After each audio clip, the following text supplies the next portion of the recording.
Bienvenido o bienvenida a Juegarte Comunidad, el programa semanal donde vas a descubrir un mundo donde las personas conscientes que emplean el juego en su día a día hacen fácil lo difícil. Este podcast es para ti si eres un adulto consciente que desconoce cómo de importante es el juego en el aprendizaje y en la gestión de las emociones de tus hijos y cómo jugar a diario puede ayudarte a ti y a tu familia a crear un vínculo de crecimiento y apoyo mutuo. Aquí encontrarás inspiración y herramientas para poner en valor el juego y el arte y formarás parte de una comunidad que experimenta y crea acciones encaminadas a contagiar el juego y diversión a otras personas.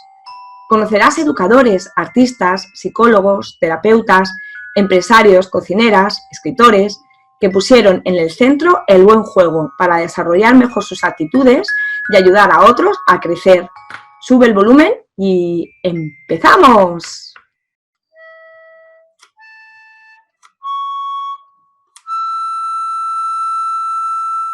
Hola, ¿qué tal? Estás en el capítulo 8 del podcast de jugarte.com o @jugarte.comunidad en las redes. Hoy estoy con Elisa Rodríguez. Tiene un grupo de Facebook que se llama De Magia y Cosquillas, donde nos cuenta cuentos con su hija y luego presencialmente, tanto con ella como sin ella, en la feria del libro, en las librerías, en los colegios. Yo la conocí en un evento y la verdad es que me reí muchísimo cuando presentaba a la persona que daba el evento y no he podido resistirme, he tenido que invitarla. ¿Qué tal? ¿Cómo estás, Elisa? Muy bien, encantada de estar por aquí.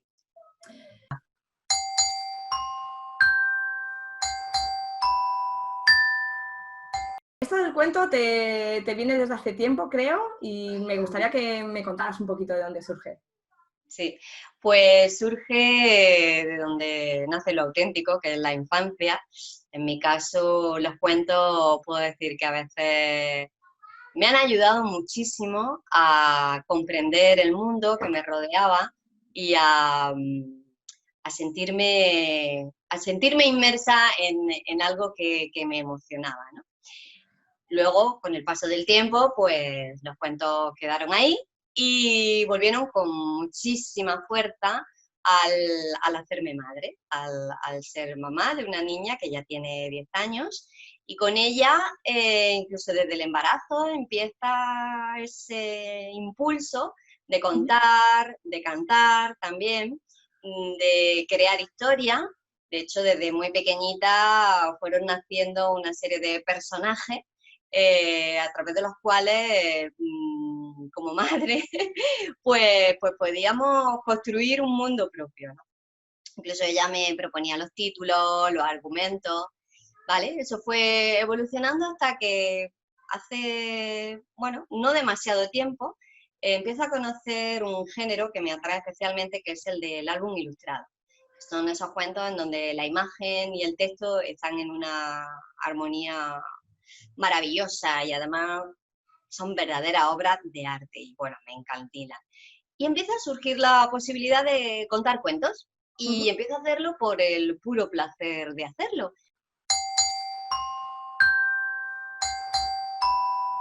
El tiempo se puede dilatar, ¿eh?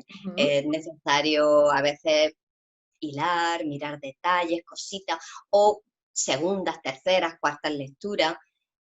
Es siempre como volver a tener la historia nueva, fresca.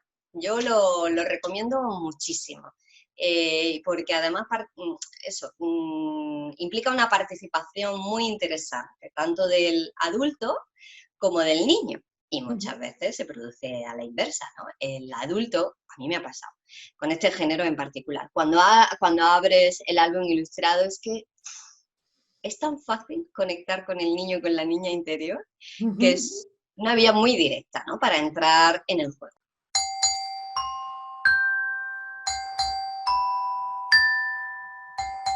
Y además que las niñas y los niños tienen ese instinto aún, ¿no? Que nosotros puede ser que hayamos perdido. Es decir, yo he ido aprendiendo mucho de esos cuentos a través de lo que mi hija me iba mostrando, porque había cosas que a mí se me pasaban completamente desapercibidas y al verlo a través de sus ojos, primero el descubrirlo y luego el ver esa otra lectura, que en el caso de los niños y las niñas está ligada a algo tan necesario como es la imaginación.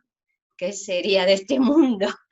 Y más hacia el que vamos, Sí. sin imaginación, sin esa capacidad que otorga el cuento de potenciar ese músculo de la creatividad, ¿no? La imaginación es la capacidad de ver lo que no está delante Ujú, físicamente, ¿no? ujú, Pero tú lo estás viendo aquí, lo estás creando aquí. Y me ujú, parece un elemento también muy importante, decisivo, diría yo, en los ujú, años que nos vienen, de tanta incertidumbre, ¿verdad?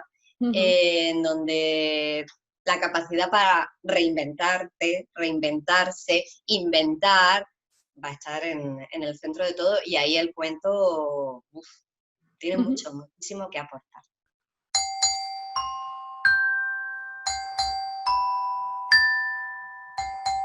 Me hablabas antes de la narración oral, que es algo también que te apasiona. Supongo que, bueno, la narración realmente no va unida a la ilustración, o sí, también se apoya ahí en En algo. el género del álbum ilustrado, sí, sí, sí. Pero bueno, cualquier historia se puede narrar Ujú, oralmente. Es decir, la narración oral es la capacidad de ir creando esas imágenes, como digo, que ujú, no están delante. Es lo que distingue a la narración escrita. En la ujú, narración escrita, las palabras ya van creando ese cuadro, ¿no? ujú. Digámoslo, la, la, la, la letra tal cual, pero en la narración oral ese mecanismo de la imaginación se potencia muchísimo más, muchísimo más. Y de hecho, lo que, bueno, por mi experiencia y lo que leo, ¿no? Y lo que veo, lo que nos distingue a los seres como seres humanos es la capacidad de narrar, de Ujú, contar, de ujú. contarnos para entender al otro.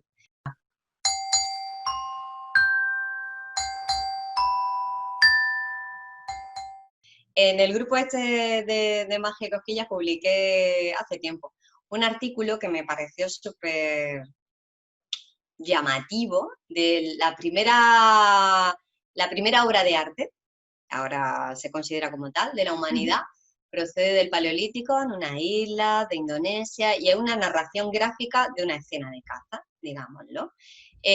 Bueno, pues esa obra ha vuelto a poner de manifiesto cómo el ser humano nace como tal, como ser Ujú. humano, desde que narra, desde que cuenta, desde que es capaz de hilar una historia.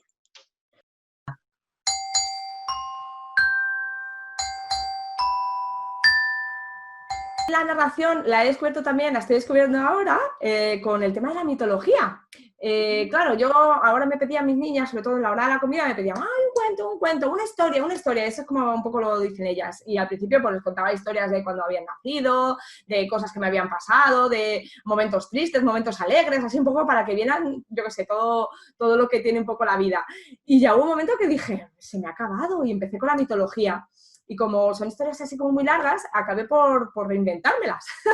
Y la verdad que me siento muy identificada contigo, con todo lo que has dicho, porque desde lo que es el embarazo, que yo tuve 2 niñas, pues ya desde ahí también, sobre todo el canto. Y luego ya después la narración me está llegando y te aseguro que está muy potente últimamente. Así que En ese te pasa sentido, todo, ¿no? además, yo creo, disculpa, en ese sentido yo creo que hay un camino que me fascina, que lo estoy así como todavía, ¿no? Con la yemita de los dedos, pero es de qué manera la narración oral forma parte de ser un ser humano y de qué manera ha sido y está llamado a ser un elemento muy femenino. Uh -huh, Es decir, generalmente quienes han contado la historia han sido las abuelas o han sido las madres. uh -huh. Y de un tiempo a esta parte, ¿no? A lo mejor mi generación, eso como que se perdió, como que se perdió. Y con ello muchas cosas.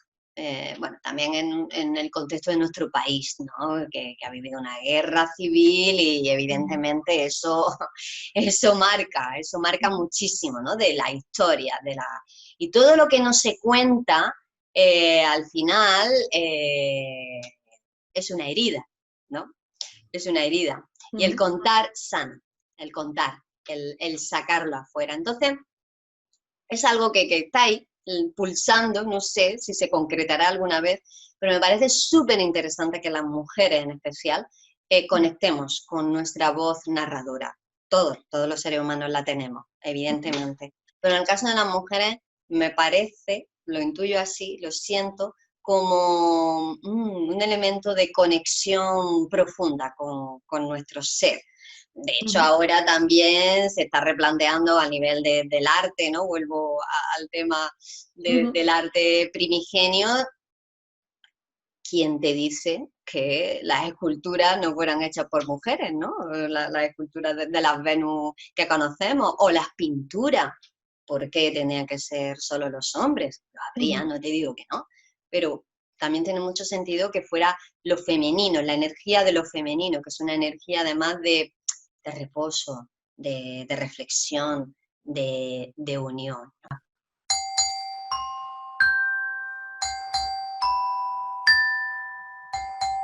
Para mí lo fundamental es la pasión.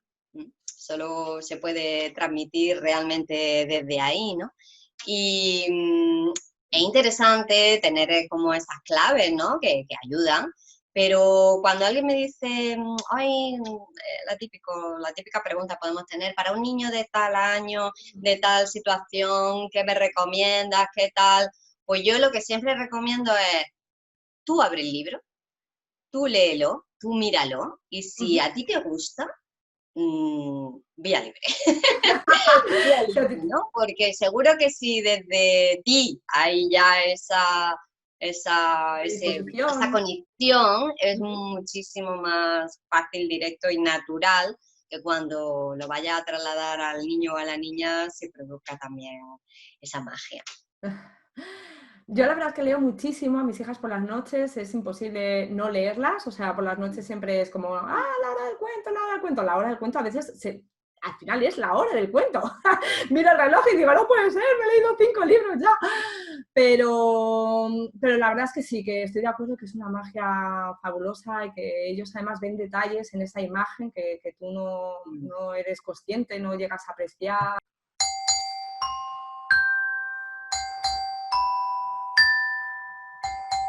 Todavía despiertos, porque ellos están todavía despiertos, que es lo maravilloso, y están sacan esa fuerza, esa energía y se revelan, y yo me postro ante eso, me postro ante eso. Es verdad, esta vida puede ser bonita, puede ser de colores, puede ser como ellos son, de luz, no tiene por qué ser gris, rutinaria, pesada.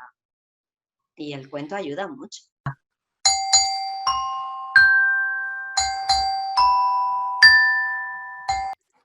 Muchas gracias por acompañarnos, Elisa, y muchas gracias a vosotros y a vosotras que habéis estado escuchando este podcast, porque pronto sacaremos una formación en la que tendremos el gusto de aprender de la mano de Elisa cómo utilizar el cuento y la narración como un juego que dimensione de luz las rutinas y que extraiga la voz narradora de cada uno. ¿Te apetece?